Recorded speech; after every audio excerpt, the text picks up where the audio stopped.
Story 1: The Bear Dogs of Katahdin, 2003.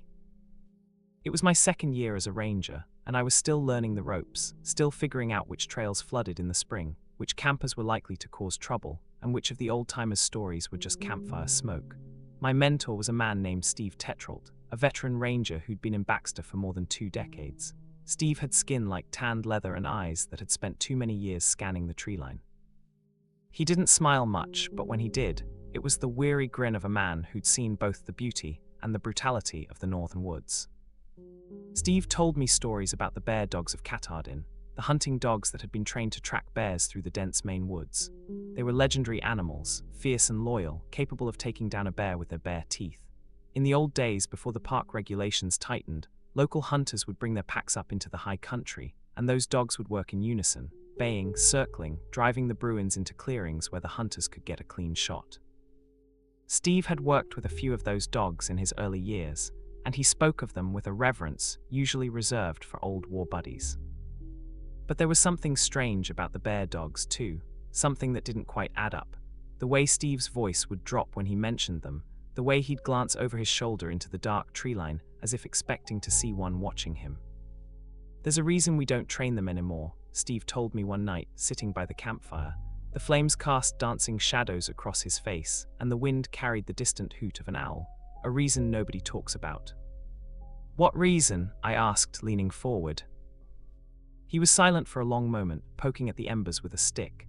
Then he said, "The dogs changed. After enough time in those woods, they started changing. It wasn't gradual either. It was like something flipped a switch in their heads. They'd come back from a hunt with eyes that didn't look quite right, too bright, too aware, like they were seeing things on a different frequency.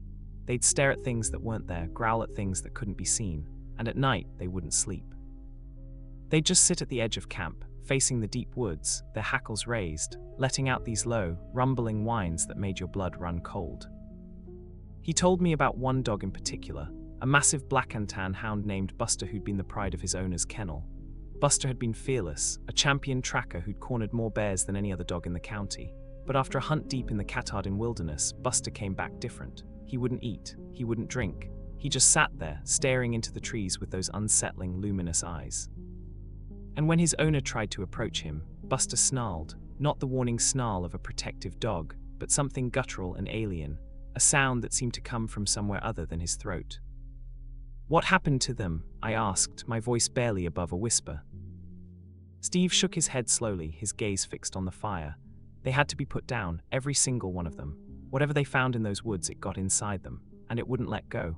The vet who examined Buster said his brain tissue showed abnormalities, growths, lesions, things he couldn't explain. But I knew better. It wasn't a disease, it was something else. Something that didn't want those dogs coming back to tell the tale.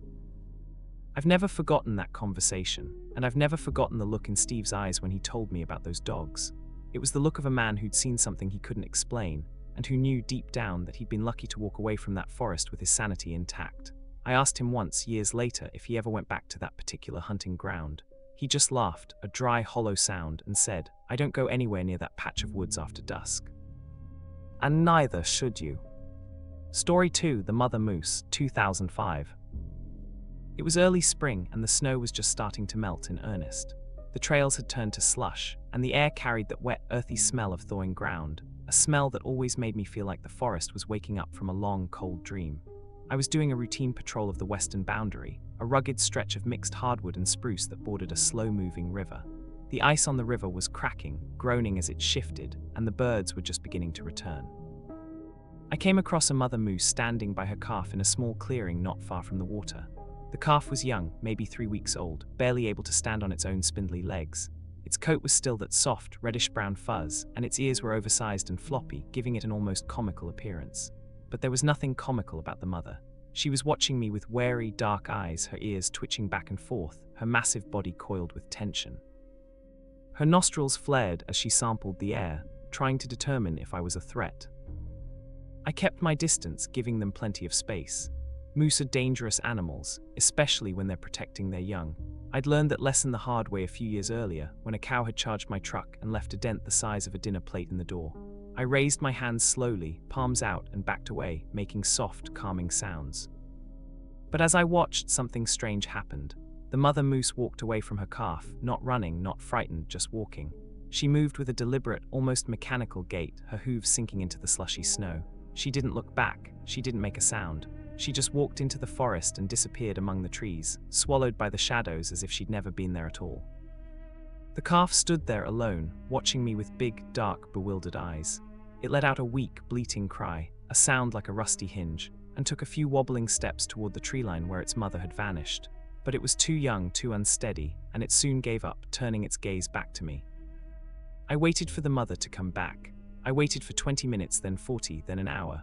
The sun climbed higher, melting more of the snow, and the calf grew more agitated, packing in a small circle and crying out repeatedly. But the mother never returned. I approached the calf cautiously, checking for signs of injury. Its legs were sound, its eyes were clear, and its breathing was normal. It seemed healthy enough, just confused and utterly alone. I radioed the station and reported the situation, my voice steady despite the unease creeping up my spine. A team was sent to retrieve the calf, and we took it to a wildlife rehabilitation center down near Bangor. But I never found out what happened to the mother, and I never saw her again. I went back to that clearing a dozen times over the following weeks, searching for tracks, for signs, for anything that might explain her abandonment. The only tracks I found were the calf's and my own. The mother's trail simply stopped at the tree line, as if she'd been lifted off the ground and carried away. I've often wondered why she abandoned her calf. Was she frightened by something in the forest? Was she called away by something I couldn't see? Some of the old-timers said it was a predator, a bear or a pack of coyotes, but I've seen how a mother moose fights for her young. She wouldn't have walked away calmly. She would have fought. She would have died before abandoning that calf. Unless whatever took her was something she couldn't fight. I don't know, and maybe it's better that way. Story 3, The Partridge, 2007. Baxter is full of strange characters, both human and animal, but one of the strangest was a partridge named Vinny. Now, I didn't encounter Vinny myself. He was 100 miles south at Reed State Park, but his story made its way up through the Ranger grapevine, and it stuck with me like burrs on a wool coat. Vinny was a ruffed grouse who'd taken up residence at the park's maintenance yard. He'd arrived one autumn, seemingly out of nowhere, and he'd immediately attached himself to a maintenance man named Gary, a quiet, middle-aged fellow who'd been working at Reed for over a decade. Every day, Vinny would follow him around. A fellow ranger told me over beer at a regional gathering. And I mean everywhere. Gary would be fixing a picnic table, and Vinny would be perched on the edge, watching him. Gary would be mowing the lawn, and Vinny would walk right alongside the mower, unafraid of the noise. He'd sit on Gary's shoulder while he ate his lunch, eat out of his hand, even try to mate with his boot. It was the strangest thing I've ever seen. The bird was absolutely obsessed. I laughed when I heard the story, thinking it was just a funny anecdote, a quirky animal tale to tell the tourists. But the ranger's expression grew serious and he leaned in closer. But later, I learned that there was something darker behind it. See, Vinny wasn't just friendly. There was something wrong with him, something in his eyes that didn't look quite right, like he was looking at something we couldn't see. Gary told me that sometimes, late at night, Vinny would stand on the roof of the maintenance shed and stare out toward the old growth forest, making this low, chattering sound, not a normal grouse call, but something more rhythmic, almost like a word being repeated. And when Gary tried to call him down, Vinny wouldn't respond. He'd just keep staring, his head cocked, as if he was listening to something only he could hear. The ranger went on to tell me that Vinny's behavior grew more erratic as the months passed. He stopped eating the seeds Gary offered him. He started attacking other birds, not with the normal territorial aggression of a grouse, but with a cold, calculated brutality, as if he were trying to eliminate them. And then one morning, Vinny was gone, just gone. No feathers, no signs of a struggle, nothing. Gary searched the yard, the forest, the surrounding fields, but Vinny had vanished as if he'd never existed. A few weeks later, Gary quit his job. He told the park manager he needed to get away from the woods and never gave a clearer explanation. I didn't know what to make of that story. Part of me still thought it was just a strange bird with a strange personality, but another part, the part that had spent enough time in those woods to know they hold secrets, couldn't shake the feeling that there was more to Vinny's story, that maybe the partridge hadn't been obsessed with Gary at all. Maybe he'd been trying to warn him. Story 4, The Ghost of Fort Knox, 2009. Fort Knox is a historic fort on the Penobscot River, about an hour south of Baxter. It's a popular tourist attraction, known for its well-preserved granite architecture, its massive arch casemates, and its beautiful views of the river and the surrounding valley. During the day, it's a charming piece of history, filled with families and school groups and the cheerful chatter of docents in period costume. But it's also known for something else. Volunteers have fielded so many overnight requests from folks hopping to see a ghost that they've toyed with making an official weekend of it. One of the park interpreters told me. He was a young guy, fresh out of college, but he'd already heard all the stories. People claim to see soldiers in Union uniforms patrolling the walls. They hear footsteps in the empty corridors, whispers in the dead of night, and sometimes, if the conditions are right, the sound of a single drum beating a slow, mournful cadence. I'd heard the stories, of course. Everyone had. The fort had been built in the 1840s and had served as a military post through the Civil War and beyond.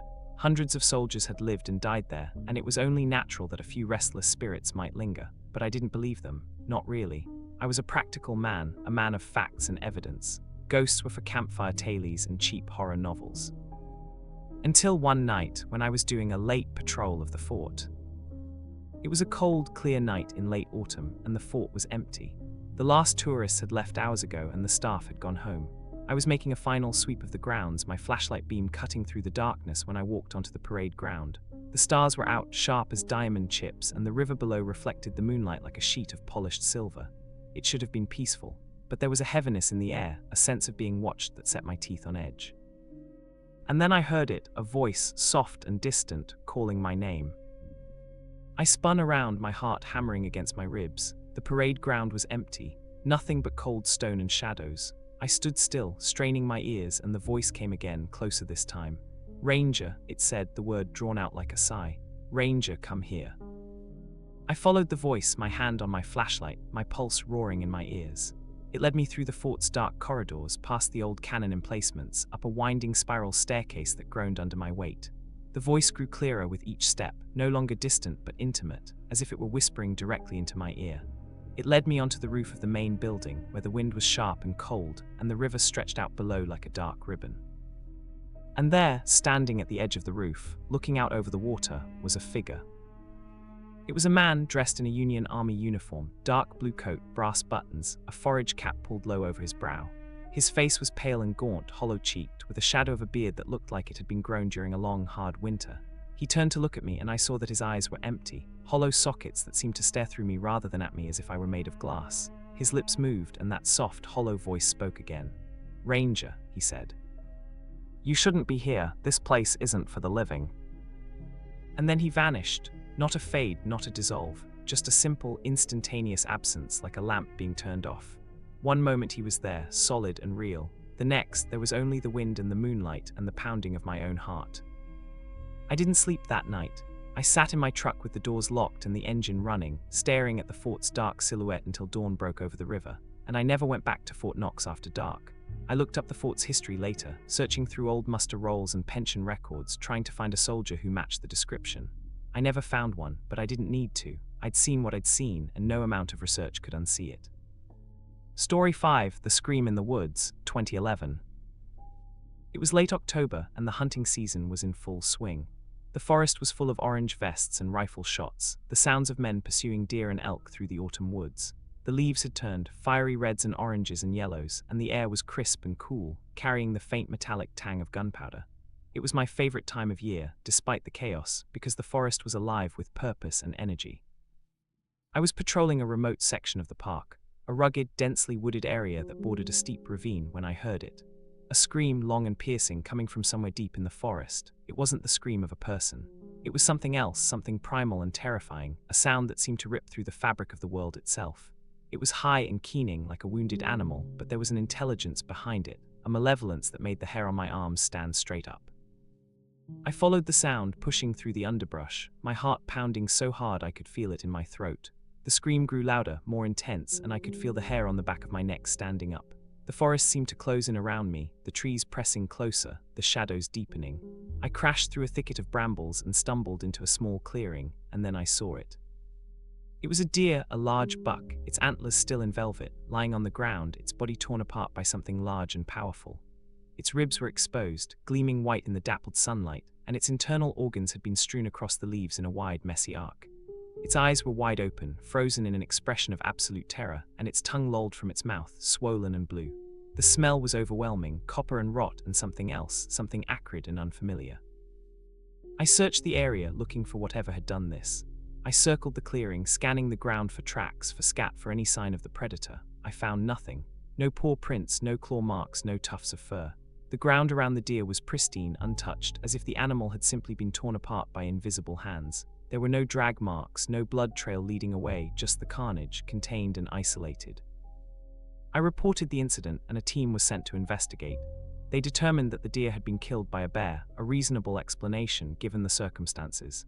Bears are powerful, opportunistic predators and they often leave messy kills, but I knew better. I'd seen bear kills before and they didn't look like that. Bears leave tracks, they leave signs of struggle. They leave a trail of disturbed earth and broken branches. This was something else, something clean, something surgical. Whatever killed that deer, it wasn't a bear. It was something else, something that left no trace, no evidence, no clue as to its nature. I spent the next few weeks avoiding that section of the park. And when I finally worked up the courage to go back, the carcass was gone, not scavenged, not decomposed, just gone, as if the forest had swallowed it whole. Story 6, The Hitchhiking Moose, 2013. I'd heard the stories about the hitchhiking moose, the moose that would wander onto the park roads and refuse to move, blocking traffic for hours at a time. The old-timers said it was a bull with a taste for human attention, that he'd learned that standing in the road would bring a crowd, and sometimes a handful of apples or carrots from sympathetic tourists. But I'd never seen one myself, not until 2013. It was a warm summer day, the kind of day that makes you forget you're in northern Maine, with blue skies and a gentle breeze that carried the scent of pine and wildflowers. I was driving along the park road, heading back to the station after routine trail check when I saw it, a massive bull moose, standing in the middle of the road, blocking the way. He was enormous, easily 1,000 pounds, with a rack of antlers that spread wide like the branches of an ancient oak. His coat was dark and glossy, and his shoulders rose in a powerful hump that spoke of raw, unbridled strength. I stopped the truck and waited, expecting the moose to move.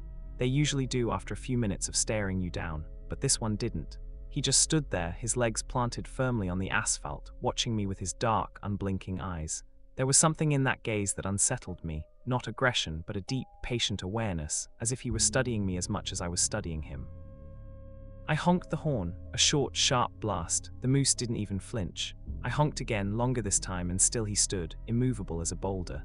I could see other vehicles beginning to pile up behind me, a family in a minivan, a couple in a pickup, a group of hikers in a battered Subaru. They were all waiting, watching, expecting me to do something. I got out of the truck and approached cautiously, waving my arms and shouting, "Hey, get on out of here, move it." My voice echoed off the trees, but the moose just stood there, watching me. I took a few steps closer, and that's when it happened. Without any warning, he walked toward me. Not charged, not ran, just walked, with a slow, deliberate gait that somehow felt more menacing than a full-on attack. I backed away, my heart racing, my palms slick with sweat. The moose kept coming, his massive head lowered slightly, his eyes fixed on me with that same unreadable intensity. I reached my truck and climbed inside, slamming the door shut just as his bulk filled the driver's side window. He walked right up to the door and stood there, looking at me through the glass. He was so close I could see the individual hairs on his snout, the small scars on his ears, the steam of his breath misting the window. We stared at each other for a long moment, a full minute, maybe longer. And then, just as suddenly as he'd approached, he turned and walked away, disappearing into the forest with a soft rustle of leaves. The traffic jam dissolved and I drove on, my hands shaking on the wheel. I've never been able to explain that encounter, and I've never forgotten the look in that moose's eyes. It wasn't the vacant stare of a dumb animal. It was something else, like he was trying to tell me something, trying to communicate a message I couldn't decipher. I just don't know what. Story 7, The Sasquatch Sighting, 2015. I'd heard the stories about Sasquatch in Maine. Everyone had. The stories about the massive, hairy creatures that roamed the northern woods, leaving behind enormous footprints and a trail of unexplained phenomena, twisted branches, strange sounds, a palpable sense of being watched. The locals called them wood devils or wild men, and they spoke of them in hushed tones, the way you'd speak of a ghost or a curse. But I didn't believe them, not really. I was a ranger, a man of science and observation. I knew that most Sasquatch sightings could be explained by bears or moose or the tricks of light and shadow in a dense forest. I'd laughed off the stories more times than I could count.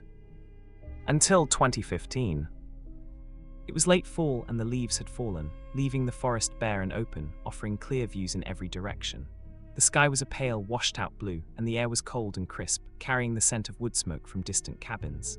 I was doing a solo patrol of the northern boundary, a rugged, remote area that saw few visitors. I was about 5 miles from the ranger station, walking along a ridgeline when I saw it. A massive, dark shape, moving through the trees about 100 yards away. It was upright, bipedal, and easily 8 or 9 feet tall. Its body was covered in dark, shaggy hair, not the brown of a bear, but a deep, almost black that seemed to absorb the light around it. Its arms hung down past its knees, ending in large, broad hands that swung with a rhythmic, almost hypnotic motion. Its shoulders were impossibly wide, and its head was set low on a thick, muscular neck, with a brow ridge that jutted out like a shelf. I froze, my heart slamming against my ribs.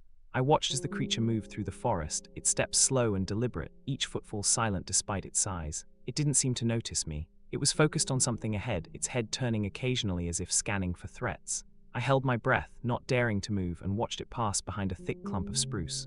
For a moment, I thought it would reappear on the other side, but it didn't. It simply vanished into the trees, as if the forest had opened up and swallowed it whole. I stood there for a long moment, my mind racing, trying to rationalize what I'd seen. A bear standing on its hind legs. No, bears don't have arms that long or shoulders that broad. A man in a costume. Out here, 5 miles from the nearest road. Impossible. I turned and walked, ran back to the ranger station, my breath coming in ragged gasps. I didn't stop until I reached the door, and even then I kept glancing over my shoulder, expecting to see that dark shape emerge from the tree line. I never told anyone about that encounter. Who would believe me? But I know what I saw, and I know it wasn't a bear. I went back to that ridgeline a week later, searching for tracks, for hair, for any evidence. I found nothing, but I felt something. A prickling at the back of my neck, a sense of being watched that followed me all the way back to the station. I never went back to that area again. Story 8, The Fire Tower, 2017. There's a fire tower on one of the peaks in Baxter, a tall steel structure that offers panoramic views of the surrounding forest. It's a relic from a bygone era, built in the 1930s by the Civilian Conservation Corps, and it's been maintained over the years as a popular destination for hikers. On a clear day, you can see for miles the rolling green waves of the treetops, the distant glint of lakes, the jagged profile of Katahdin on the horizon. But it's also a place of strange occurrences. The tower is haunted, one of the other rangers told me over coffee one morning. People have reported hearing footsteps on the stairs when nobody's there. They've reported seeing figures in the windows when the tower's supposed to be empty. And more than one hiker has come down from that peak pale as a ghost, swearing they heard a voice calling their name from the top. I didn't believe the stories. Not really. I'd climbed that tower dozens of times during all hours of the day, and I'd never experienced anything unusual. It was just a tower, creaky and cold, yes, but perfectly ordinary. Until one night, when I was doing a late patrol of the area. It was a cold, clear night in early winter, and the tower was supposed to be empty. The hiking trail was closed for the season, and the access gate was locked. But as I approached, driving slowly along the access road, I saw a light flickering in the window, a soft, orange glow like a candle or a lantern. It was faint, almost imperceptible, but it was definitely there, dancing behind the glass like a living thing. I parked the truck and approached on foot, my flashlight cutting a narrow beam through the darkness. The tower loomed above me, a black skeleton against the starry sky. I climbed the stairs, my footsteps echoing off the metal with a hollow, ringing sound. The wind was picking up, whistling through the girders, and the tower swayed slightly with each gust. The door at the top was unlocked, which was unusual. We always locked it after the season, and I pushed it open. Inside, the tower was empty. No candle, no light, no sign that anyone had been there. The small observation room was bare except for a wooden bench and a dusty firefinder map on the wall. But the room was warm. Unnaturally warm, like someone had been there just moments before, breathing life into the cold air. I could feel the heat on my skin, a gentle, pervasive warmth that seemed to emanate from the walls themselves. I searched the tower thoroughly, checking every corner, every shadow. I found nothing.